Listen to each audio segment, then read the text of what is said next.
Silvestri Legnami con il titolare Franco Silvestri. Quali sono le caratteristiche del prodotto housing ecologico e sostenibile fatto in legno da Silvestri?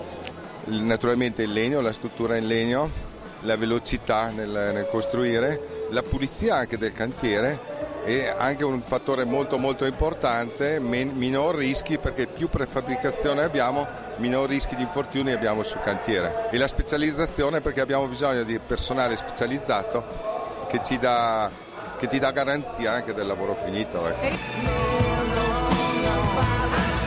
Scegliete Silvestri Legnami perché? Ma per l'esperienza soprattutto. www.silvestrifranco.it